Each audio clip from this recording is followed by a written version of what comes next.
As I got another rhyme, another rhythm for y'all to listen. I'm never quitting on my mission, I'ma roll with what I'm giving. Got some ambition, this new edition, filling positions. Looking at the void in myself and feeling what's missing. Better watch the way you going, better go in the right direction. In the moment you stressing, but you gon' be counting blessings. And I know that for certain, keep on working, open curtains. Haters swerving, cause they ain't ready for your final version. Ooh. I'm never gon' give up, fall down, I just gotta get up, yeah. Cause this is my road. Let's camera action. You're listening to the Tom Ficklin Show on WNHHLP 103.5 FM, your home for community radio.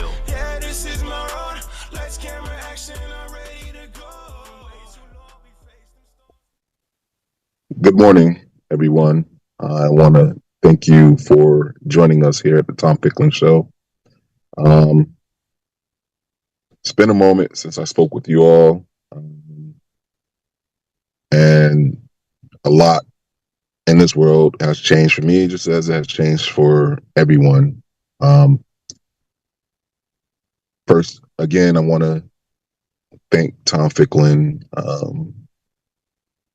for providing this opportunity and this platform to speak about various subjects that some may care about and some may not. But to have the opportunity to speak about these different things on this platform has been a blessing. So thank you, Tom, and rest in power. Today's topic, I wanted to talk about grief and grieving. To say that the 2020s have been rough for myself and for many others due to loss is an understatement. Getting through COVID, losing people from COVID, directly losing people from ripples of COVID. There was an increase in depression during and after COVID, losing people from suicide, from gun violence, from suicide and with the use of a firearm, losing people randomly from different health impacts, unexpectedly losing folks from accidents, from fires. It has been a heavy toll for myself and for many others. And so I wanted to take this time to talk about it. Losing loved ones, losing mentors, and how you deal with it. Everybody's process is very different. I myself, after losing some family members very close to me, and even some family members that, I didn't necessarily have the best relationship with, it still impacts you. It impacts me. And, as I said, everybody's different. Everybody's process of grieving and grief is different. I will say this. I was scheduled and did attend a vigil in DC this week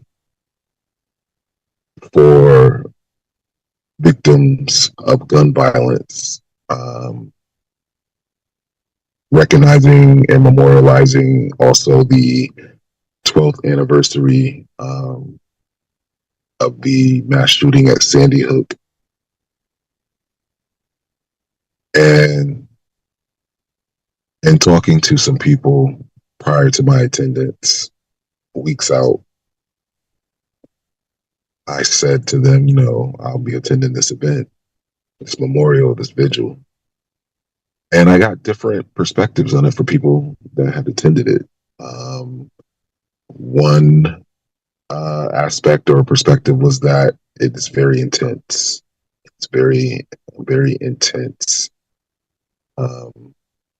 moment. The other is that um, it can be triggering, it can be depressing, but also uplifting. So I got numerous descriptions on what to expect when I attended this event. And I have to say they were all correct. Um, to hear people's stories, horrific stories of how they lost loved ones, some losing a father and son, some losing a mother, some losing a daughter, members from one family both having lost individuals, sons, daughters, nephews, nieces, uncles. Um, one person in particular um, who was there as a survivor was thankful and grateful for the fact that they were saved by some common sense gun laws because they were in a very dark and bad place and was contemplating and attempted to commit suicide use, with the use of a firearm, and their firearm was taken away from them. As I sat there listening to these stories, um, and people who had lived through this tragedy, it was just, or these tragedies, I should say, or survived them in some cases. Um, I begin to think about, again, my own personal loss, whether that be from losing people to the use of firearms and community violence or self-inflicted um, fatalities, or just randomness of life and how we lose people. Uh, I begin to spiral a little bit, and I caught myself. I thought about my mother, who I lost last year. How my mother would say, "Swallow it." And while it's not the best mental health advice, sometimes you do gotta just kind of take control of your emotions and button it down for a moment. Not that my therapist would agree with that. My therapist would say something to the effect of, you need to feel it, you need to experience, but you can't fall into it so deeply that you can't get out of it. Um, in that moment, though, I chose I couldn't handle experience it, so I had to swallow it and button it down. It wasn't until later into the program, after some very uplifting talk from some very amazing people, where this young lady sang this song, and we lit candles, that I could no longer swallow it, and it began to swallow me, and the emotions just kind of gobbled me up for a moment, and I allowed myself to experience that. And I would advise others too. Sometimes you have to let yourself experience those moments, and the moments can be random. It could be from a song. It could be from a scent that triggers a memory. It could be a meal. It could be almost anything that brings about a memory of somebody you hold dear at one point in your life.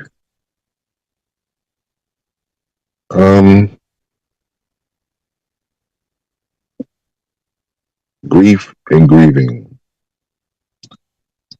I don't think that anyone experiences it the same. But I would like to talk to you about a few things that may be a tool or tools that you can utilize to help yourself or maybe help others who may be experiencing grief from loss.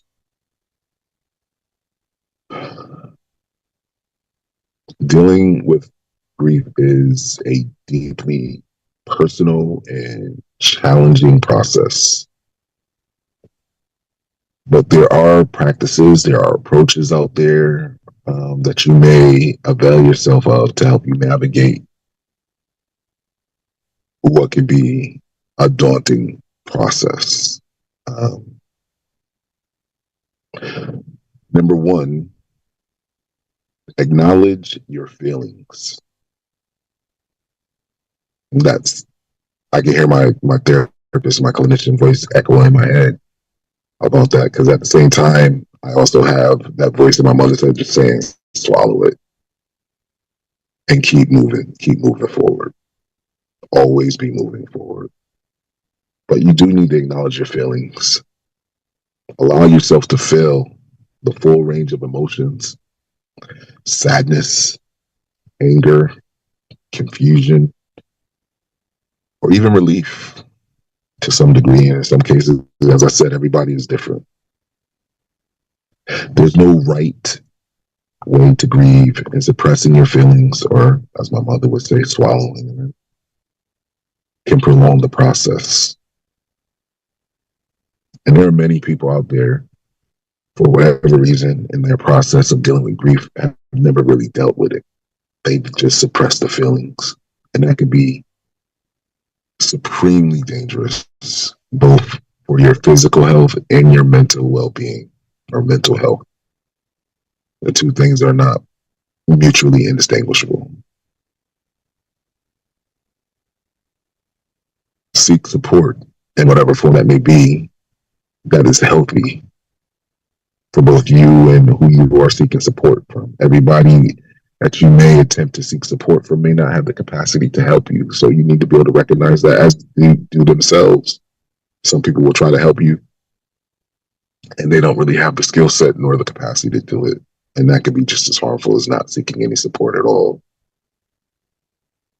Reach out to trusted friends, family members, or community groups. Sharing your thoughts and emotions with others who care about you can be comforting.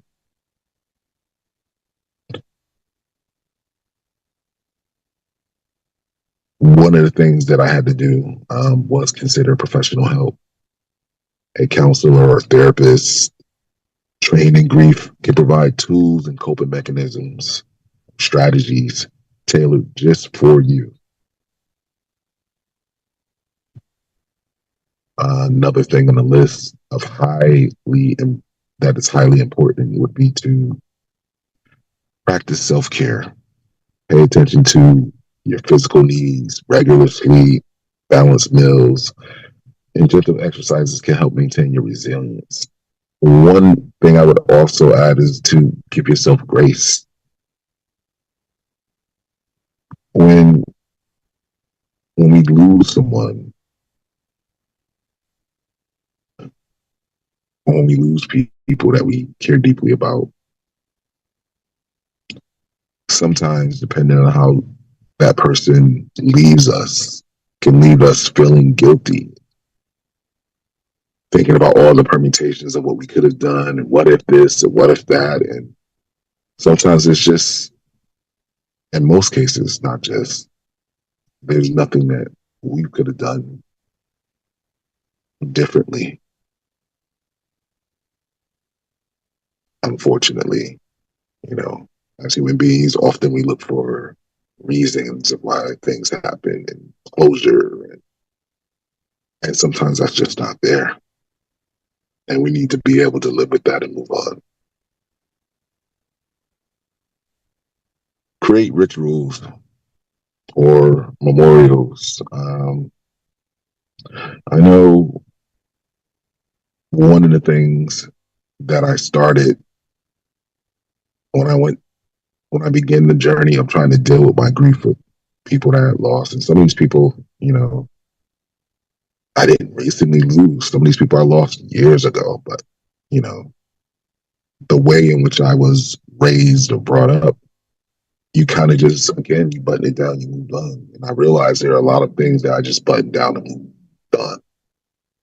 Or at least I told myself I moved on. In any event, I I wrote some letters to these people, one person in particular, and that did help to some degree. And maybe that's something that will help you. But again, creating a memorial or creating a ritual, maybe something that helps you.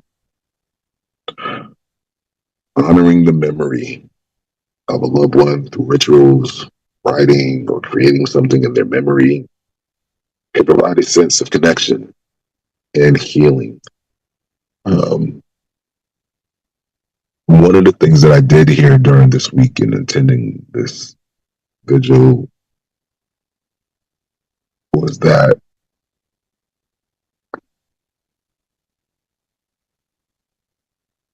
you can't compare yourself to other people and how they deal with their grief and their process of dealing with the loss of a loved one.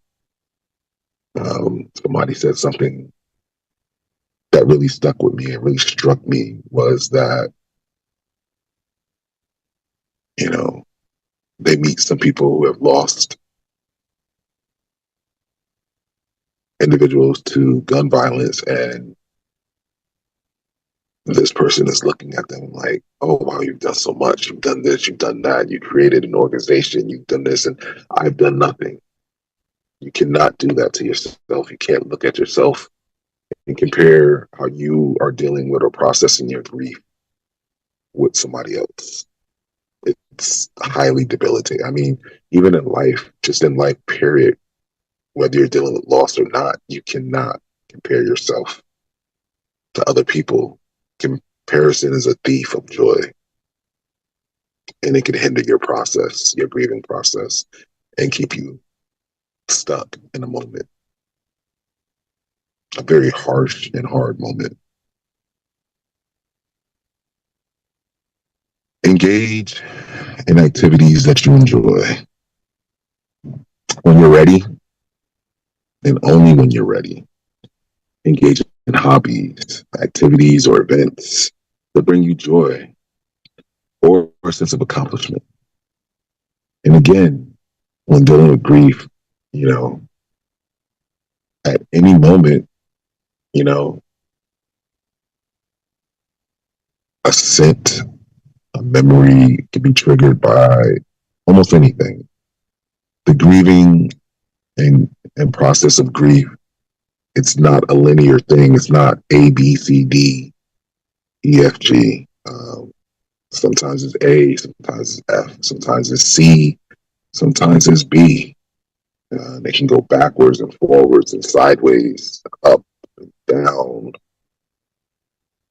It could very much be like that elevator in the Willy Wonka movie with Gene Wilder. That elevator can go anywhere, up, down, all the way around, 360, 180, left, right. And that's how grief can be, unfortunately. So take your time and definitely always provide yourself with some grace.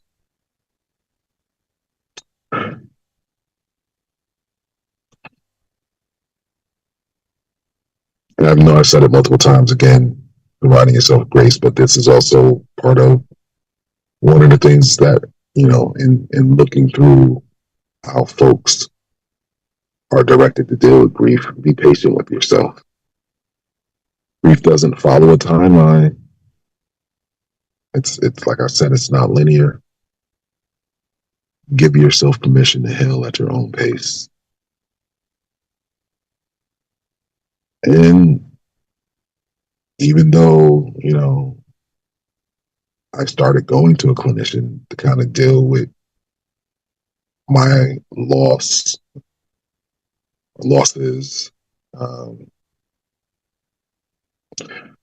I think back to talking to a friend, talking to my clinician. My clinician was like, damn, you've lost a lot of people.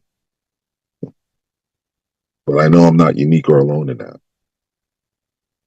Or even in talking to some of my friends and close, or people close to me, like, man, you keep taking these hits, man. I don't know how you're doing it. I know I'm not alone in it. I have people that care for me. I have people that I care for. Um, a phrase that I've used a lot, and I, a phrase that I've used a lot throughout my life and dealing with grief and loss has been life is for the living. And going through therapy and in retrospect, I use that phrase a lot to button up and swallow my emotions and not necessarily deal with my grief. I use it to the point where it almost became cliche. However, through the process of going through and doing some of the clinical work on myself and looking in the mirror and dealing with my grief, and I realized that it's not a cliche thing. And just because I say it doesn't mean that I'm buttoning up my emotions. Life is for the living. You can memorialize folks that you've lost. You can try to honor them through various ways, writing a book, doing service in their honor, doing things that you know meant a lot to them, giving back to the community, helping folks that are less fortunate than yourself, understanding that there before the grace of God go I. But it is highly important that you educate yourself on grief, understanding that grief comes in waves and it can resurface over time.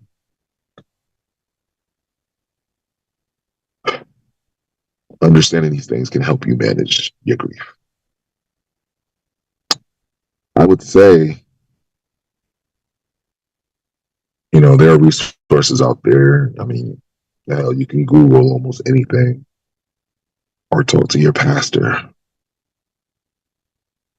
Look up and seek out help. I know my community, going to a therapist or a psychologist or a psychiatrist, a lot of times has been looked at as a form of weakness or frowned upon, and labels placed on folks because they went to go seek help.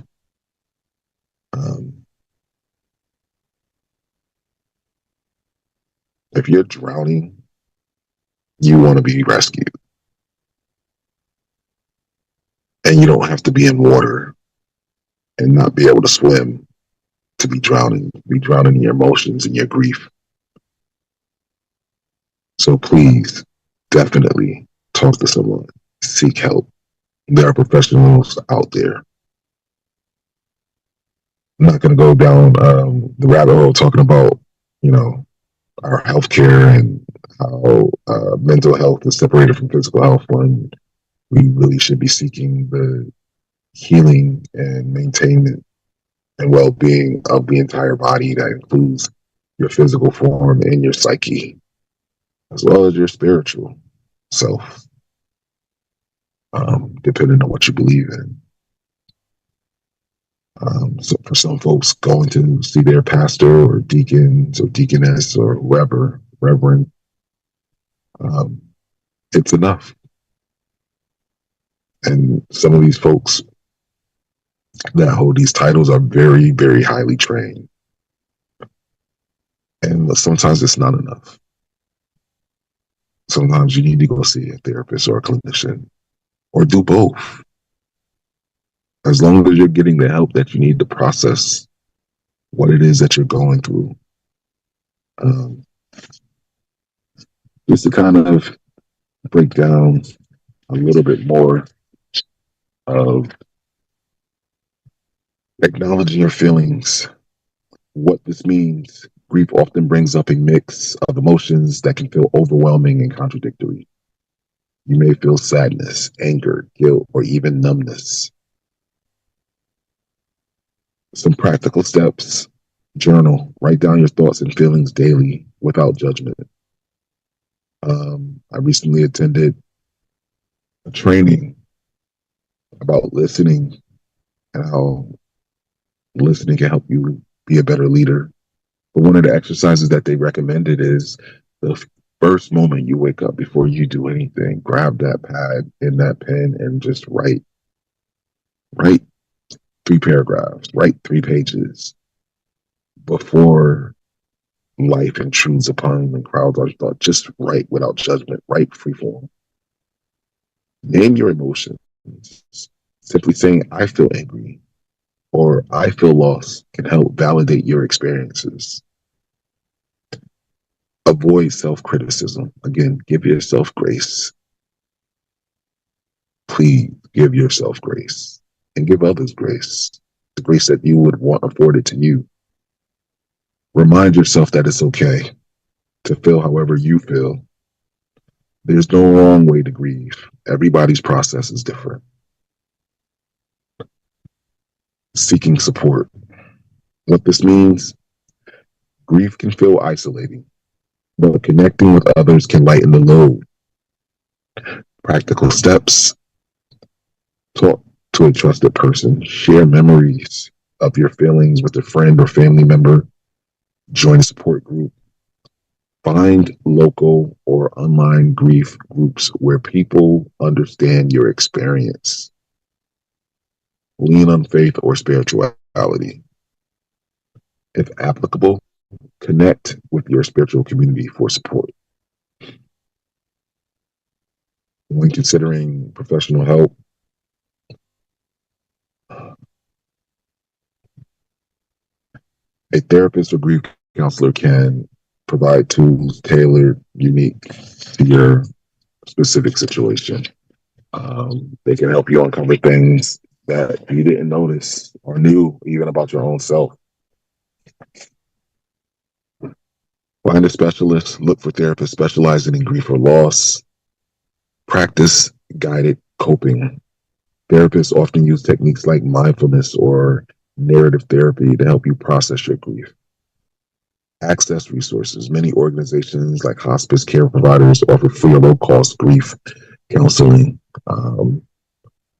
You know, or through employment, your EAP services can help you, or just even talking to your healthcare provider. They may have additional resources to assist you with going through this process.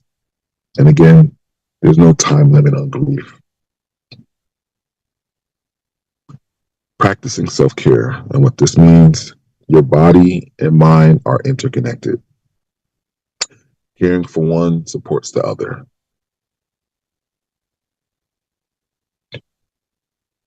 Start small.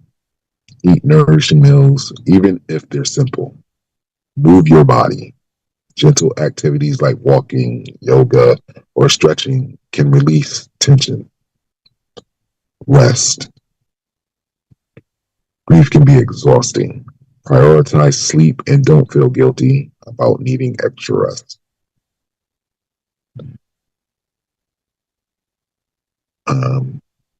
And creating rituals and or memorials.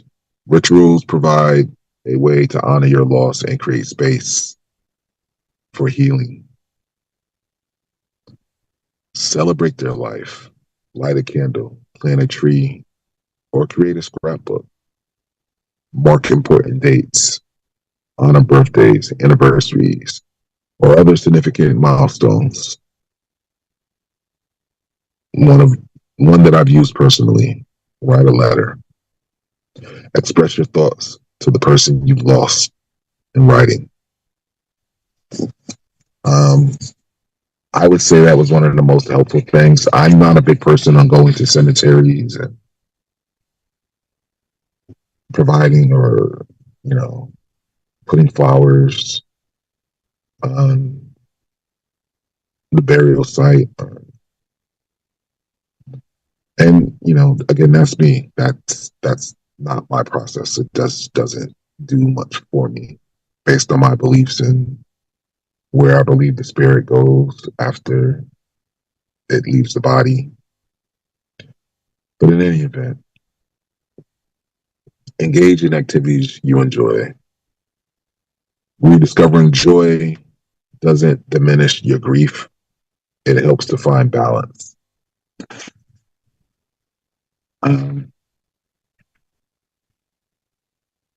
Reconnect slowly. Choose activities that feel soothing, like gardening, painting, or reading.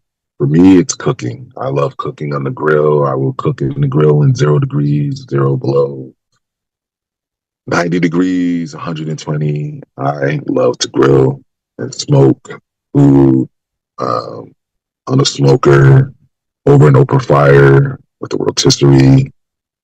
All these things help me in my process of grieving. Finding a new recipe, creating some type of meal just out of the scraps that I have in the kitchen and the refrigerator and in the cabinet, figuring it out. It's been part of my process. And when I've done things like that, I think about my mom. I do. She used to love how I would doctor up some ramen with some spices and herbs and cheese and sausage or hot dogs or something like that. Try new experiences. Explore hobbies that provide a sense of accomplishment or curiosity. Volunteer. Helping others can create a sense of purpose and connection. Very important. Be patient with yourself. Again, I can't stress it enough. Provide grace.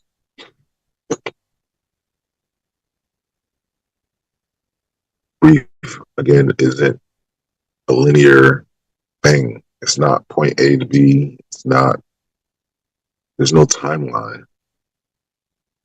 It ebbs and it flows. Again, it goes up and down like a merry-go-round and all around. Track your progress.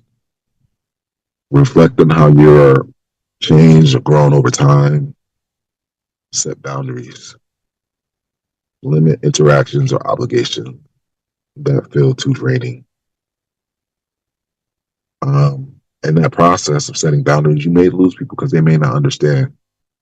But it's important for your self-preservation, your mental well-being, and physical well-being that sometimes you do need to set boundaries.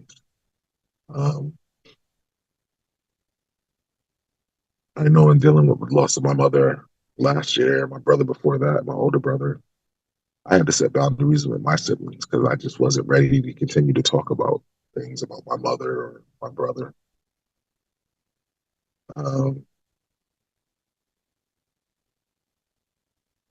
You don't have to be rude about it, but you can't set boundaries without being rude. I myself, I'm an Aquarian, and I can sound harsh at times. I'm not trying to be. It just kind of is what it is.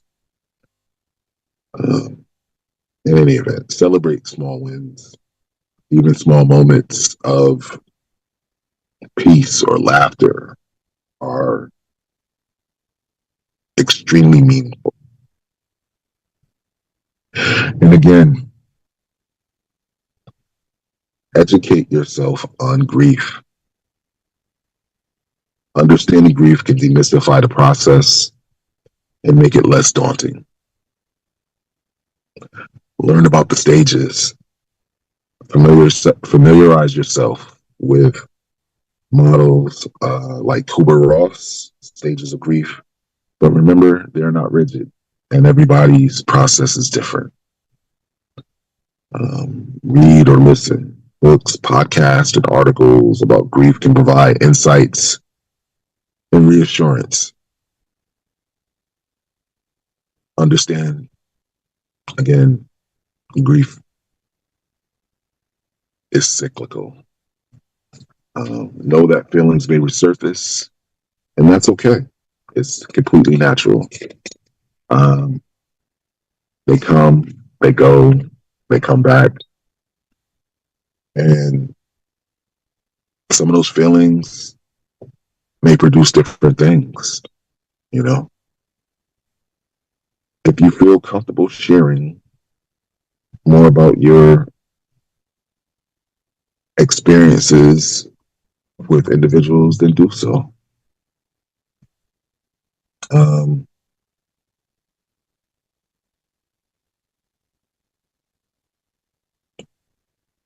Navigating the shock and the sadness of loss. Acknowledge your trauma.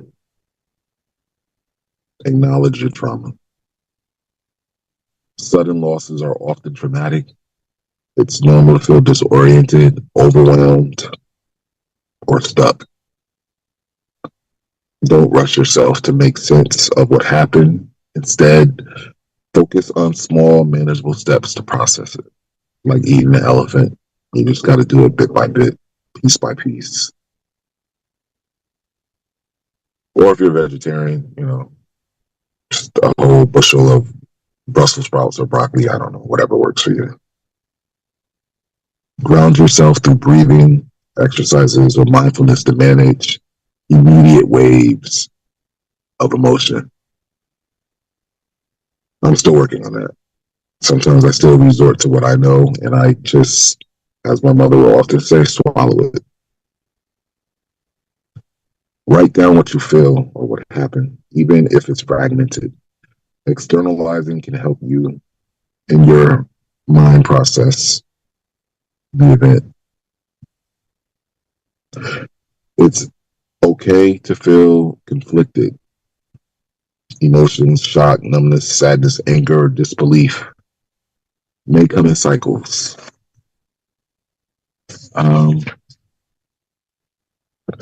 With that, I do have some final thoughts.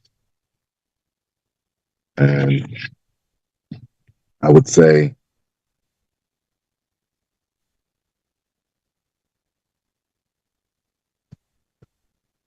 grieving loved ones lost suddenly and violently is a journey that no one should have to walk alone. But some do, unfortunately. And I need you to know that you don't have to. There are people out there dealing with loss. There are people out there that have expertise to help folks dealing with loss, whether expected loss or sudden loss.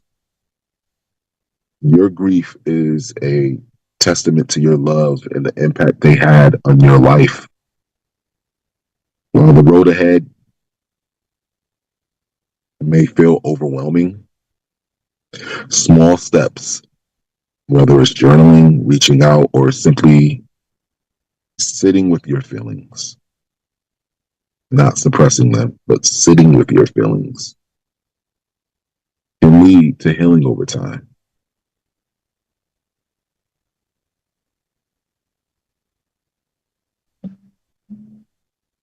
If you want to focus on a particular loss, memory, or challenge, there are people out there to help you go through that process, walk with you hand in hand. You don't have to be alone, but take your time and do it at your own pace. Your grief is valid, and the suddenness of these losses doesn't diminish the depth of your love or the meaning of your memories. It's okay to move forward slowly and to seek help along the way. It's important to explore specific exercises, again, such as journaling prompts or rituals, or seeking out resources for support to help you navigate what can be an arduous and daunting journey for many. It's unfortunate. Myself, you out there listening, are not the first to experience loss and grief, and we will not be the last. Your grief is a reflection of your love and your loved one's struggles. For those who have lost individuals, maybe from a drug overdose or fentanyl, it does not define their worth. Healing after an overdose loss involves untangling complex emotions, addressing stigma, and honoring their memory. And that requires a lot of work, a lot of understanding, and again, providing yourself grace and not allowing yourself to feel guilt, or if you do, to move through it. There are some things we just can't control, and we can't control how other people live, no matter how hard we would like to try. There are things that some people have to figure out for themselves that we just can't help them with.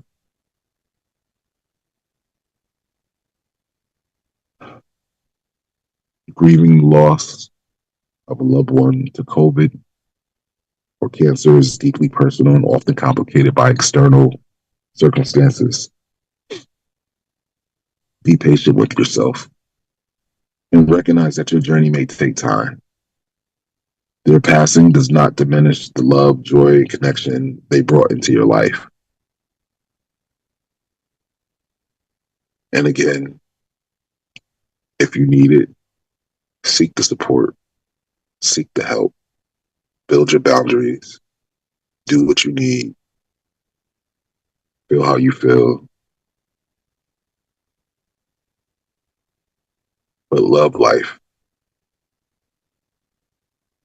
We've all lost folks through various means, suddenly or violently, or just through circumstances and health. Be patient with yourself.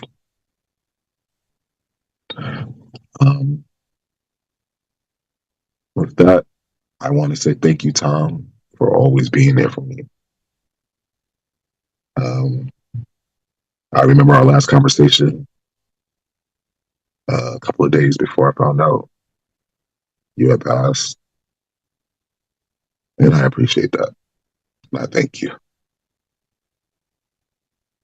You all have a wonderful day and be blessed.